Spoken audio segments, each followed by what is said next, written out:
¿Qué tal, amigos y hermanos queridos? Queremos enviarles un saludo fraternal a todos ustedes en el nombre del Señor Jesús. Te saluda tu hermano y amigo en Cristo, Carlos Alberto Camelo. Grabamos este comentario desde Sevilla Valle, en Colombia. Así que una rica bendición para todos. Estoy con mi hija María Eugenia. Hija, ¿cómo estás? Muy bien, gracias a Dios, muy contenta. Qué bueno. Asimismo deseamos una bendición especial para cada uno de nuestros oyentes, para ti, mi querido hermano, a quien llega este comentario. Estamos en la lección 8. Esta lección está titulada Ministrar como Jesús. El texto central, Mateo 9:36. Al ver las multitudes, tuvo compasión de ellas, porque estaban desamparadas y dispersas como ovejas que no tienen pastor. Jesús realmente se preocupaba por las personas. Estaba más interesado en sus preocupaciones y necesidades que en las suyas. Su vida estaba totalmente centrada en otras personas. El suyo fue un ministerio de amorosa compasión.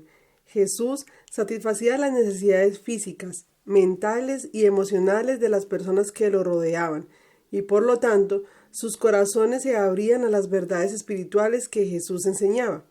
Cuando sanaba a los leprosos, abría los ojos de los ciegos y los oídos de los sordos, liberaba a los endemoniados, alimentaba a los hambrientos y cuidaba de los necesitados, los corazones se conmovían y las vidas cambiaban. El siguiente pensamiento del libro Ministerio de Curación, página 86, es un consejo extraordinario para nosotros que ministramos como Jesús.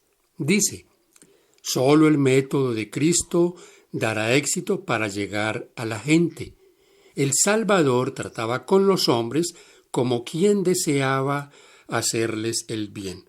Les mostraba simpatía, atendía sus necesidades y se ganaba su confianza.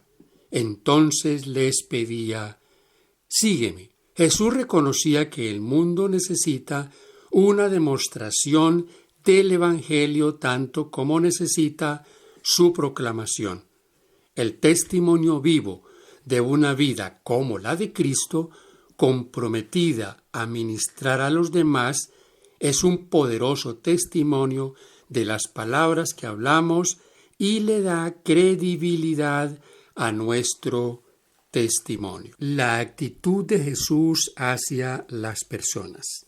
María Eugenia, ¿qué contraste encontramos entre la actitud de Cristo y la actitud de los fariseos?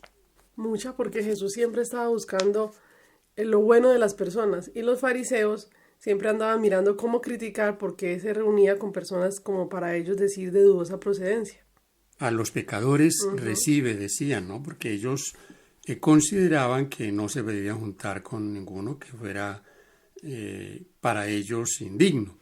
Este contraste, hermanos queridos, es el contraste que hoy nosotros, como pueblo de Dios, debemos también marcar.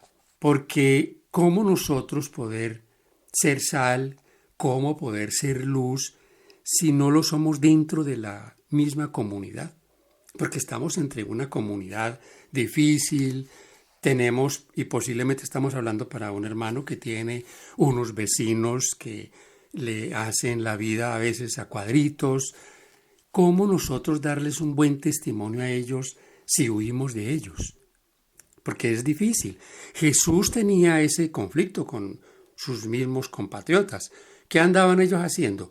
Andaban mirando en qué él se equivocaba o con quién hablaba, con quién se relacionaba para criticarlo. La religión de los escribas y los fariseos y los saduceos era evasiva. Ellos pensaban, hay que hacer todo lo posible para evitar contaminarse con el pecado. Ahora yo pregunto, ¿estará eso mal o bien? No, está bien. Claro, esa debe ser una de las luchas nuestras diarias, porque el pecado es nuestro mayor enemigo, pero no los pecadores, ¿o sí? No, porque entonces nos alejaríamos del propósito. A los pecadores estamos tratando de mostrarles el Evangelio de Jesús. Y es entre ellos. Mira que el Señor Jesús en Juan 17 dice, no te ruego que los quites del mundo, sino que los Apartes. guardes del mundo, correcto. La enseñanza de Jesús fue dramáticamente diferente. Se sumergió en este mundo, un pozo de serpientes, para redimirlo, no para evitarlo. Él es la luz del mundo. De hecho, en Mateo 9:13 dice, porque no he venido a llamar a justos, sino a pecadores al arrepentimiento. Al leer Mateo 5:13 y 14, ¿qué dos ilustraciones usó Jesús para describir a sus seguidores?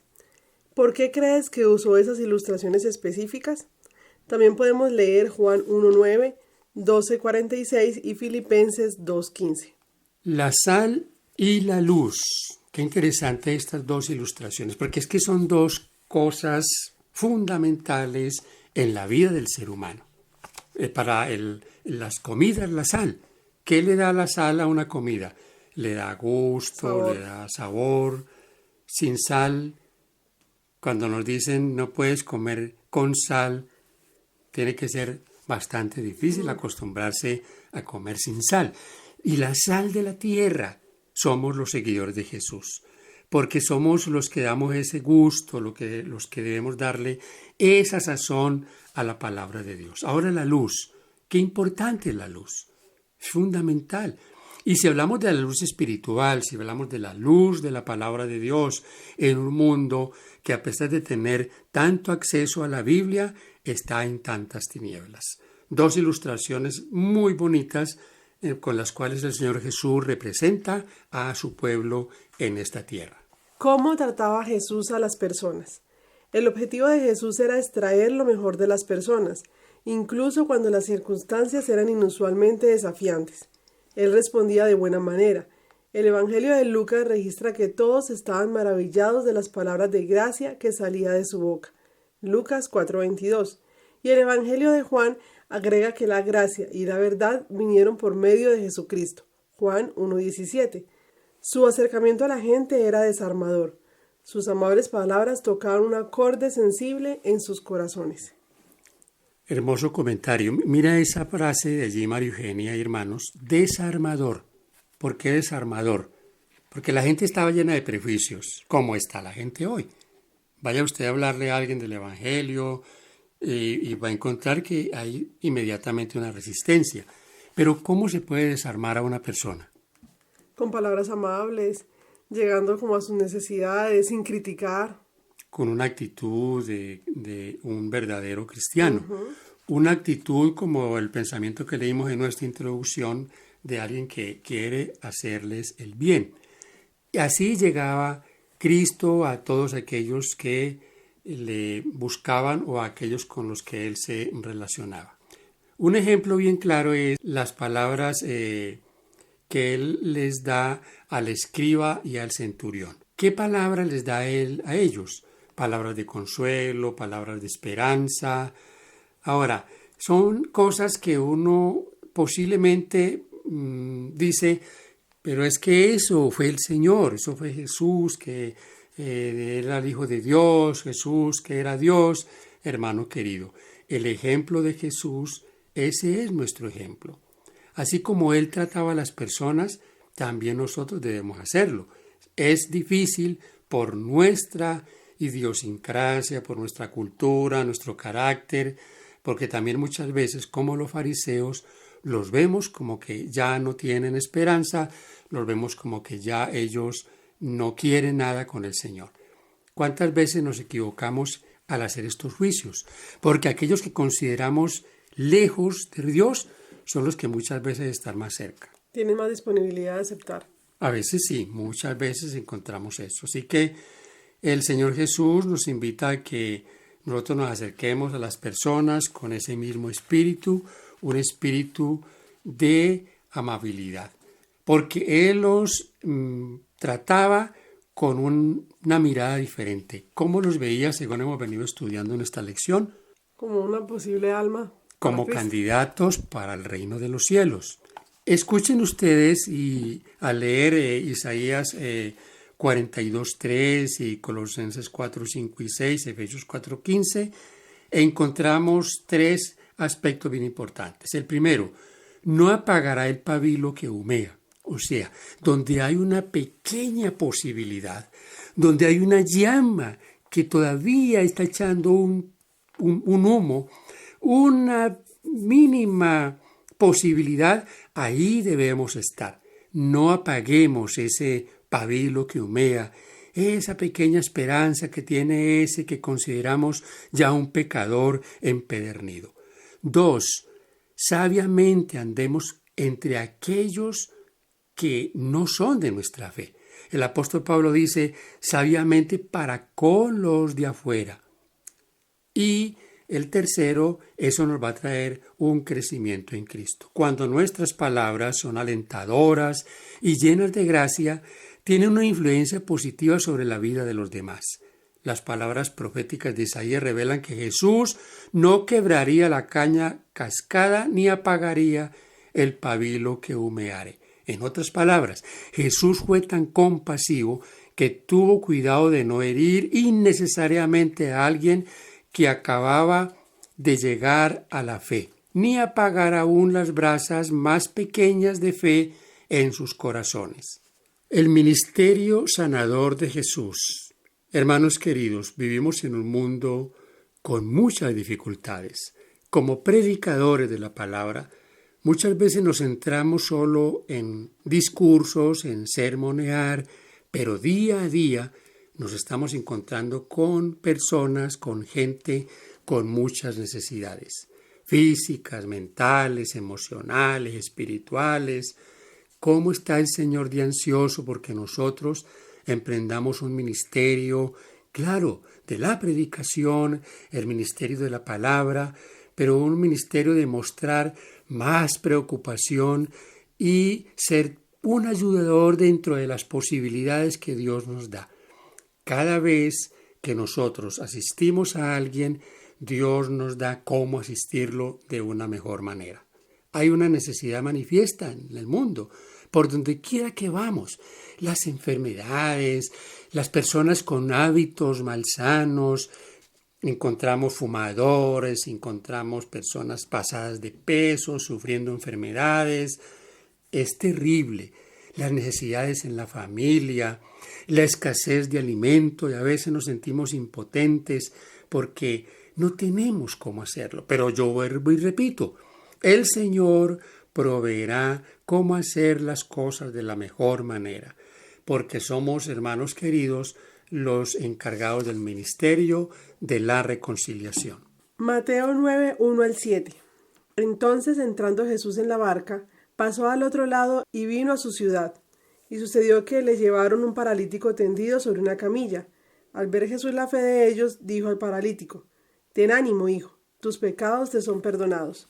Entonces algunos de los escribas se decían a sí mismos: «Este blasfema».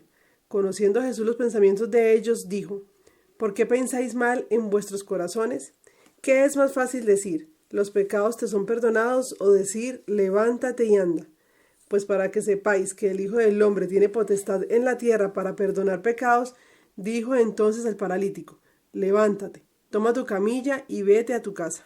Tenemos aquí dos relatos, dos historias bien interesantes. María Eugenia acaba de leer la del hombre paralítico, pero también tenemos en Marcos 5, 25 al 34, la de la mujer que tenía un problema de flujo. Ahora, el asunto aquí importante es que había un trasfondo que el Señor Jesús quería tocar, y era que en ellos también había una carga emocional, y esa carga emocional la había traído el pecado. Porque recuerden, en los dos episodios Jesús enfrenta el caso del pecado. Tus pecados te son perdonados. Parece ser que el Señor sabía que la carga emocional de ellos era el sentirse culpables, el sentirse pecadores, rechazados. ¿Cómo los miraban en esa época los religiosos? Como personas sin esperanza, como personas que estaban pagando algo que habían hecho. Sí, que estaban así por sus pecados, estaban así por su condición de personas de mala reputación, de mala procedencia. Entonces, no solo el Señor atendió esa necesidad física, también atendió la necesidad espiritual. Y eso lo hemos venido nosotros compartiendo. ¿Es importante la parte física? Claro que sí. Claro. Pero esa parte física, si no tiene la parte espiritual, ¿de qué serviría? De nada, porque todavía seguirían con su carga. Es que podemos ver en el método de Jesús que era un método perfecto. El Jesús integraba todas las partes para beneficiar a las personas. Y fíjate que finalmente todas esas personas que el Señor sanó también se murieron. Y usted puede asistir a una persona, darle muchas cosas materiales, pero eso un día le va a faltar. Se le va a terminar, qué sé yo, o esa persona puede morirse. La parte física es muy importante, pero la parte espiritual, hermano querido, no la podemos dejar pasar. ¿Por qué? Porque esa es la que va a quedar. Es la vida eterna la que está en juego. Se pueden suplir las necesidades, hemos dicho, se puede sanar a la persona. Se levantó el paralítico, la mujer de flujo fue sana. ¿Pero qué pasó con ellos finalmente? Murieron. Pero lo que el Señor les dejó como enseñanza y la seguridad de que habían sido perdonados fue el toque para la eternidad. Ahora, María Eugenia y hermanos, nosotros tenemos un ministerio también que cumplir. Recuerden ustedes que en San Mateo 4:23 se presenta unas fases bien importantes o un enfoque triple del trabajo que nosotros estamos realizando. ¿Qué trabajo estamos realizando? Estamos predicando, estamos sanando, estamos enseñando. Ahora yo pregunto, ¿es necesario que yo le diga a una persona levántese y camine si es un paralítico o si es un enfermo del cáncer, que yo le diga es en el nombre de Jesucristo está sano y que él quede sano? ¿Ese es el único ministerio que yo puedo hacer? No, claro que no. Hay un ministerio que va más allá. Una persona puede ser sana de una forma inmediata, pero podría volver a sus mismas costumbres. ¿Cómo nosotros entonces sanamos? ¿Cuántos consejos podemos dar a alguien? Consejos de abstenerse de cosas dañinas. Mire, tan sencillo como enseñar a una persona a tomar agua. Agua que es la medicina de Dios. ¿Esa medicina puede curar enfermedades? Claro que sí. Pero esa persona debe cambiar sus costumbres de beber cosas dañinas para tomar una costumbre sana de tomar agua. Y eso es ministerio sanador, eso es ministerio de curación. ¿Eso es sanar a una persona? Así es. Eso es sanarla. Y eso es sanarla más seguramente porque va a ser más duradero. Recuerden ustedes, muchos quieren ser sanos en un momento, pero seguir haciendo lo mismo. Se quieren curar, pero no dejar sus malas costumbres. Esta historia es reveladora. Después de sanar a las multitudes el día anterior, al día siguiente Jesús deja a las multitudes que lo buscan y que todavía necesitan sanidad. Su explicación es que el propósito por el cual vino al mundo era predicar el Evangelio. Jesús no era simplemente un obrador de milagros espectacular. Él era el divino Hijo de Dios que vino en una misión redentora. No se contentaba simplemente con curar enfermedades físicas. Él anhelaba que las personas recibieran el regalo de la vida eterna que tenía para ofrecer.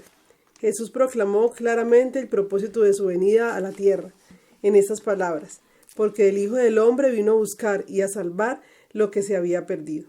Cada acto de curación fue una oportunidad para revelar el carácter de Dios, aliviar el sufrimiento y proporcionar una oportunidad para la vida eterna. ¿A qué historia se refiere este comentario? Marcos 1, 32 al 34 dice: cuando llegó la noche, luego que el sol se puso, le trajeron todos los que tenían enfermedades y a los endemoniados. Y toda la ciudad se agolpó a la puerta y sanó a muchos que estaban enfermos de diversas enfermedades, y echó fuera muchos demonios y no dejaba hablar a los endemoniados porque le conocían.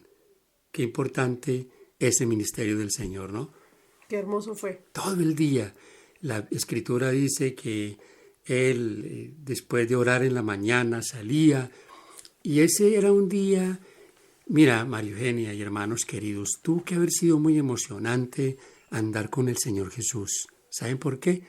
Porque la expectativa de qué iba a pasar, qué cosas iban a pasar, porque a cada momento algo sucedía. Ahora, aquí hay una pregunta que yo quiero hermanos, que la consideremos y es, tenemos necesidades, tenemos enfermedades, tal vez pobreza, pero ¿qué posible es que vivamos una vida abundante en Jesús a pesar de tener esas necesidades? ¿Sí es posible? Claro que sí, Es que posible. en Cristo está lo mejor. En Cristo no hay nada que no sea llevadero. Una enfermedad, un dolor, eso es algo que nos llena a nosotros de alegría de saber que a pesar de todas las luchas que tenemos en este mundo, tenemos un Dios en los cielos que se preocupa por nosotros. Lo que le importa a Jesús. Estas 3 parábolas de Mateo 25, ¿qué mensaje tienen para nosotros hoy? Un mensaje valiosísimo, un mensaje muy importante. Las 10 vírgenes, la iglesia del tiempo del fin. Estas 3 parábolas son parábolas proféticas, los talentos y finalmente el juicio de las naciones. En el juicio de las naciones, el Señor le habla a los de la derecha y les dice todo lo que hicieron por Él. Tuve hambre, tuve sed, estuve desnudo, enfermo, en la cárcel y vinisteis a mí. Ellos le preguntan, Señor, ¿cuándo nosotros hicimos estas cosas? ¿Cuándo te vimos desnudo? Pero Él les dice algo que nos llena de motivación. En cuanto lo hicieron a uno de estos pequeños, a mí lo hiciste. Este es el ministerio de nosotros hacia los necesitados. Yo pregunto, María Eugenia, aparte de las necesidades físicas, de la falta de vestido, posiblemente la falta de una comida, de un medicamento, ¿qué necesidad tiene el mundo hoy?